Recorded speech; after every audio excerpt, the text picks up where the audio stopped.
서울의 한강 벨트가 위험하다 이런 얘기를 언론들이 하고 있습니다. 물론 대선 때 쉽지 않은 상황이었고 보통 3-4번은 연달아 투표를 하니 틀린 말은 아니지만 실제 민심은 완전히 다른 것 같습니다. 오늘 그 유명한 PNR에 의뢰한 조사 결과 임종석이 윤희숙한테 이렇게 많이 앞서고 있습니다. 이건 안심번호 여조일 텐데 정당 지지율도 이렇게 차이가 납니다. 여기서 이 여조의 의미는 이렇게 봅니다. 컷오프가 유력하니 여조를 한번 돌려서 민심을 보여줄 겸 조사를 한 것이고 임종석 조직력이 최대한 전화를 대기했다가 받았으니까 이런 결과가 나오지 않았나 싶습니다. 물론 땅수기에 대한 비토 여론도 상당하겠죠.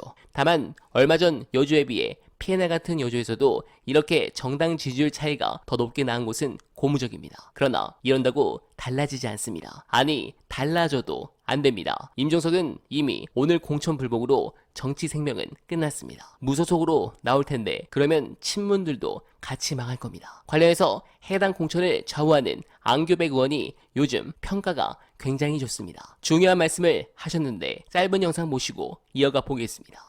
예선사 3인방이라고 제가 닉네임을 붙였는데요. 이분들은 대여 투쟁이나 여러 가지 논리적으로나 각각의 컬러가 다 다릅니다. 추미애 대표는 뭐 정치 경륜이 화려하고 역량이 출중한 분이기 때문에 어디든 가든 경쟁력이 있다고 보고요. 그래요? 이현주 전 의원은 경제인 출신으로서의 7, 8, 9세대의 대표적이고 여러 가지 논리 개발과 아이디어가 좀 뛰어난 분이지 않습니까? 어쨌든 탈당해서 한번 들어왔기 때문에 전략으로 주는 것은 우리가 이긴까 생각합니다. 경선도 좀 붙여볼 생각을 가지고 있습니다. 본인의 반성과 해결하는 부분도 필요할 것 같고 당내 여러 가지 세력들의 이론도 있을 수 있기 때문에 경선을 하는 것이 더 옳은 방법이 아닌가. 전현희 의원은 이제 당의 요청에 의해서 종로에서 일단 뭐 불출마를 좀 선언을 했고 일관된 신념과 의지, 실천력, 의지력, 집중력이 저는 뛰어난 후보라고 생각합니다. 공직에 계셨을 때도 윤석열 정부와 맞짱을 떠서 결국은 승리하지 않았습니다. 강력한 멘탈을 가지면 어디든지 할 수가 있다. 이렇게 저는 판단하고 있습니다. 네, 사실 이 시스템이 훌륭한 이유는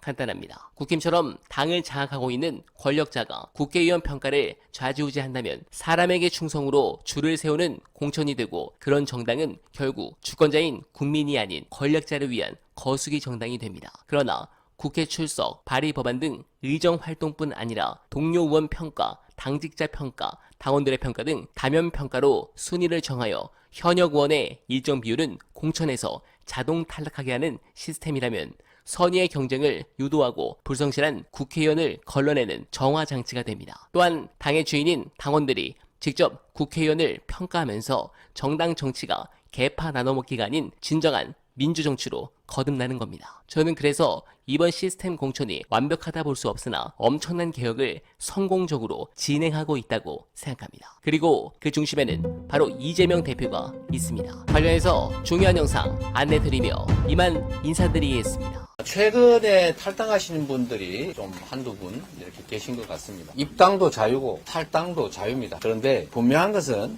그런 점은 있습니다. 경기를 하다가 질 것 같으니까 경기 안 하겠다. 이런 거 별로 그렇게 이렇게 국민들 보시기에 아름답지 않을 것입니다. 그리고 규칙이라고 하는 것은 이미 정해져 있었습니다. 정해진 규칙 속에서 경쟁을 하다가 이 규칙이 나한테 불리해 또는 이 경기에서는 이기기 어려워 라고 해서 중도에 포기하는 것은 뭐 자유입니다만 그게 마치 경기 운영에 문제가 있는 것처럼 다시 말을 하는 것은 옳지 않다 이 말씀을 드립니다.